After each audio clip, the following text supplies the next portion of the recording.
Welcome, everybody, to episode 12 of Full Court Magic. I'm your host, Don Strouble, and I am happy to be back in this arena and filming another episode for you guys after what was a truly fantastic matchup between the streaking Orlando Magic and the Cleveland Cavaliers.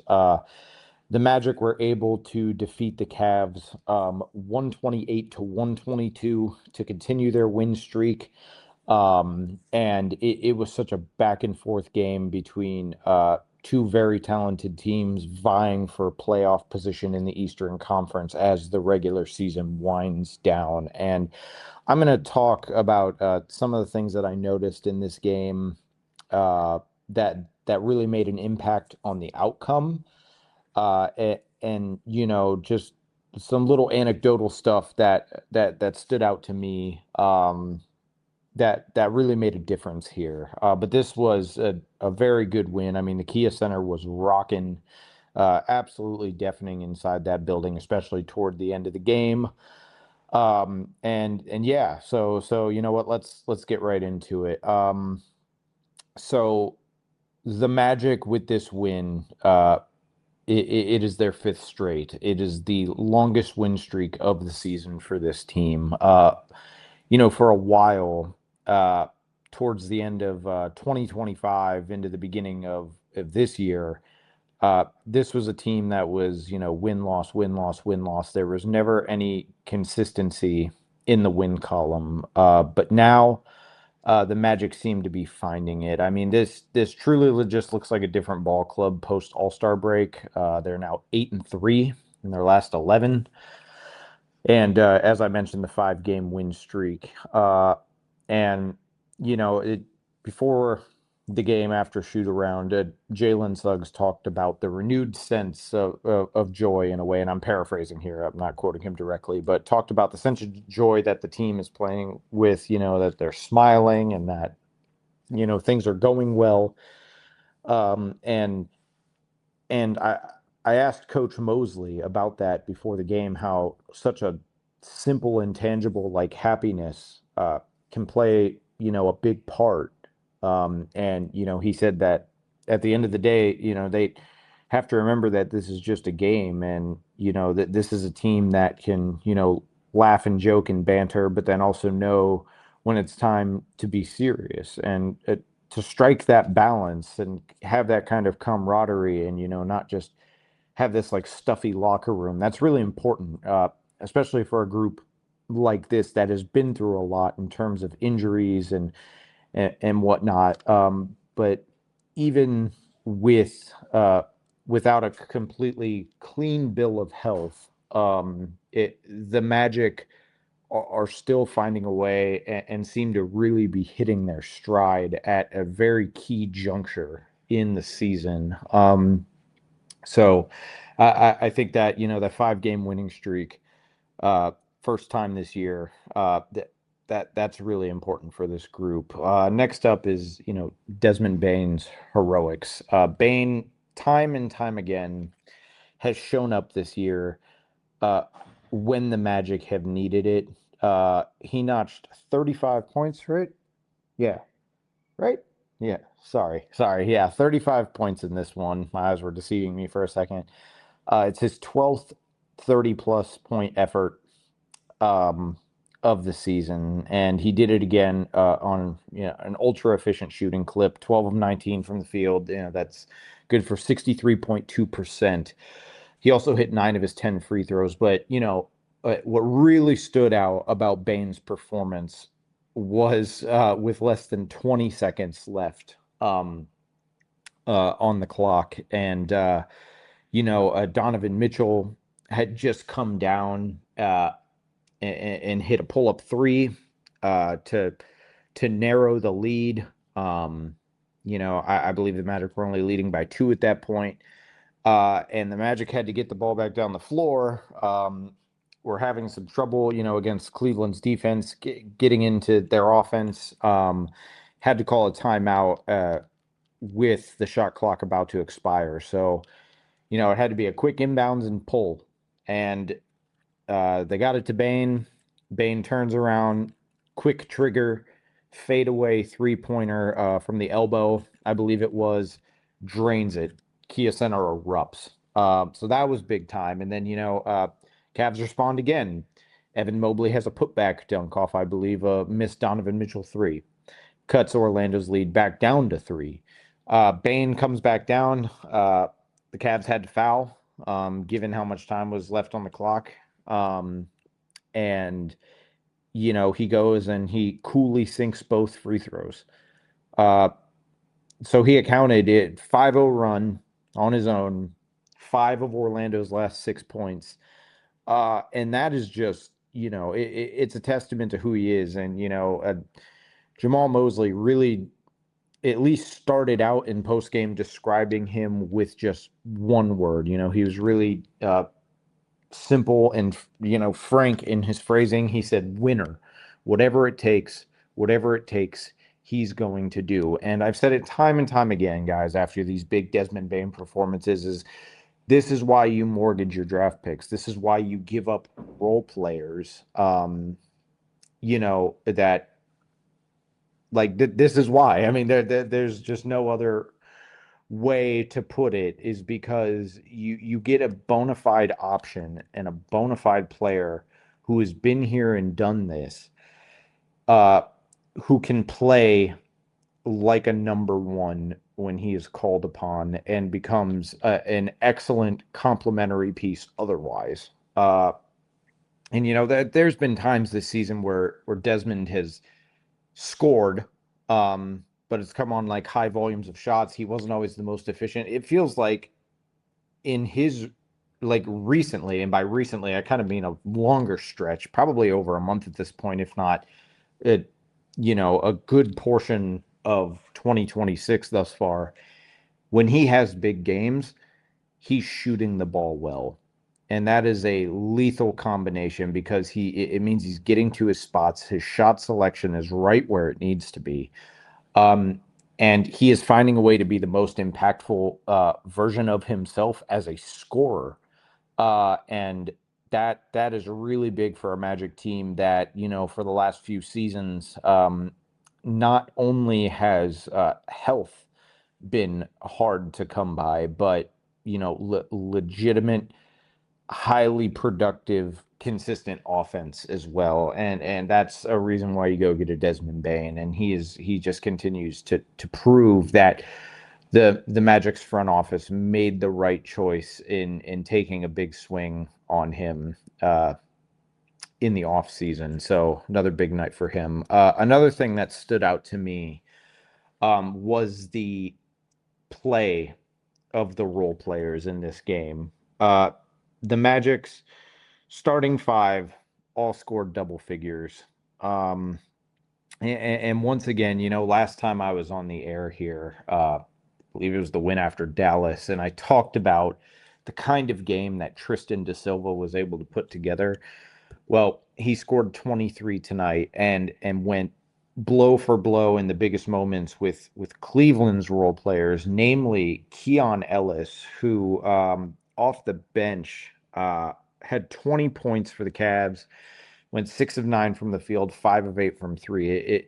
There were stretches where it felt like he wasn't missing. But Tristan da Silva had an answer. Wendell Carter Jr. Had an answer. 11 and 11, efficient double-double, had 4 assists and a block, and then you get Jet Howard and Javon Carter off the bench, those kind of things, those kind of performances matter a lot. And when it comes down to playoff time, basketball fans have seen time and time again in this league that when the lights get bright, and your stars need help, role players often make the difference between a win and a loss.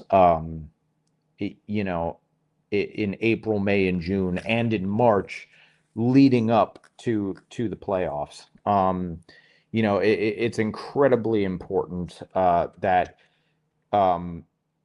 this team is able to get those kind of performances from guys like Tristan da Silva who have seen, fluctuating roles.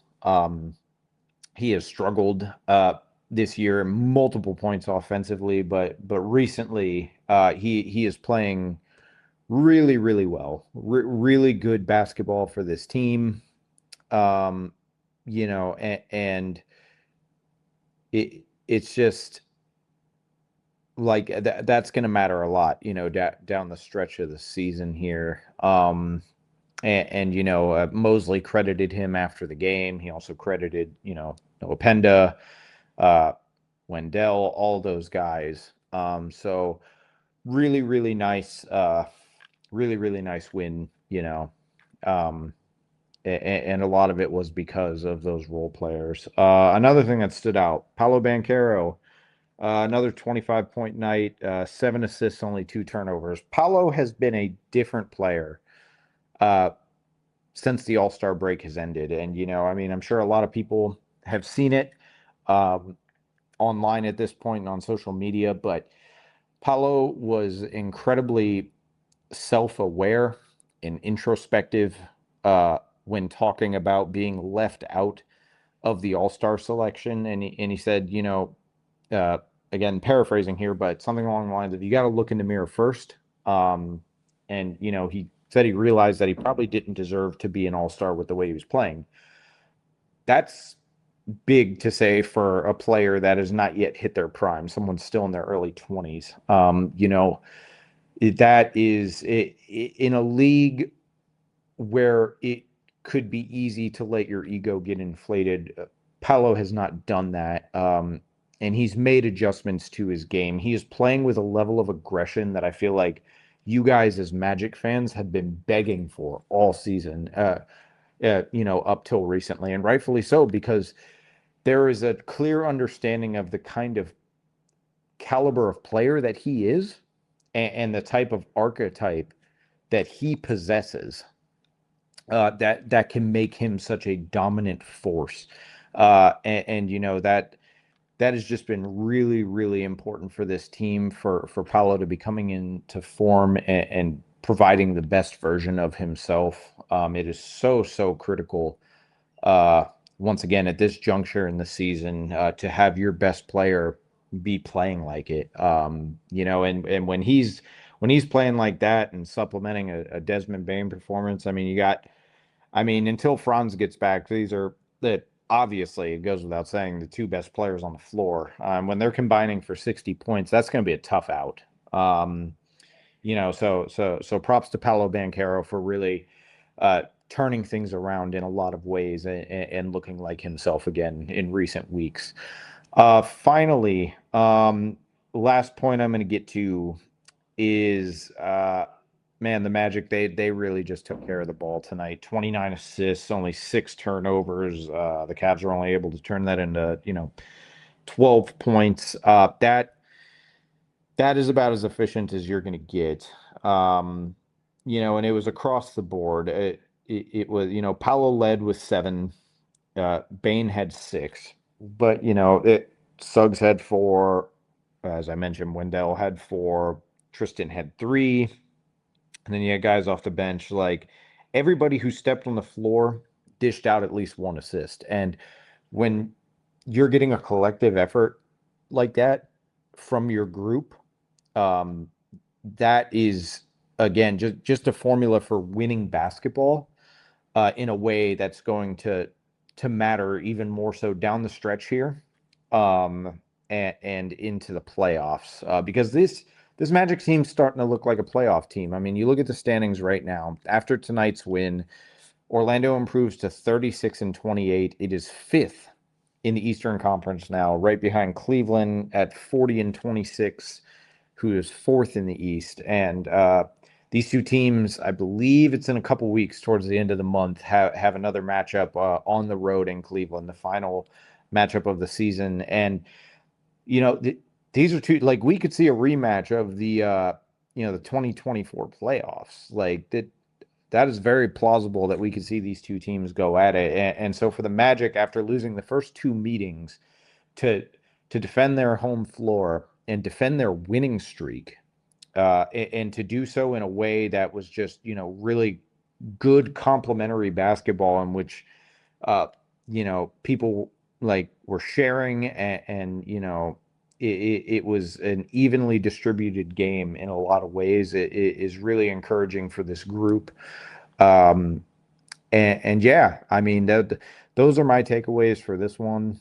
Um, Definitely an encouraging sign. The Magic, after blowing out the Wizards recently to, kind of get this win streak started, they will host them again tomorrow. Now, for anyone who's paying attention, uh, the Wizards were on the wrong end of a Bam Adebayo 83-point night last night.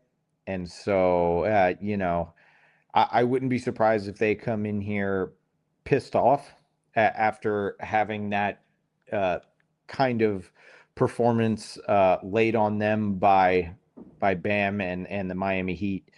So the Magic are going to have to be ready to go. And then the Magic on Saturday will travel down to Miami to play the Heat. And I'm excited to say that I will be there for that game. I am yet to cover a game in that arena. I don't know what the media rules are, but I will, to the best of my abilities, bring you guys a post-game show after it's over, even if I have to do it from my car before driving back to Orlando. I'm going to make it a point to try and do that. So definitely some exciting hoops coming up. I'm going to do my best to get a show in tomorrow night as well. But if not, I will see you guys on Saturday. And once again, as always, thank you for supporting the channel, growing slowly but surely, and hitting a really fun and important time here in the regular season, and getting ready for the playoffs. So once again, as always, thank you, and I hope you keep tuning in. This has been Full Court Magic. Until next time.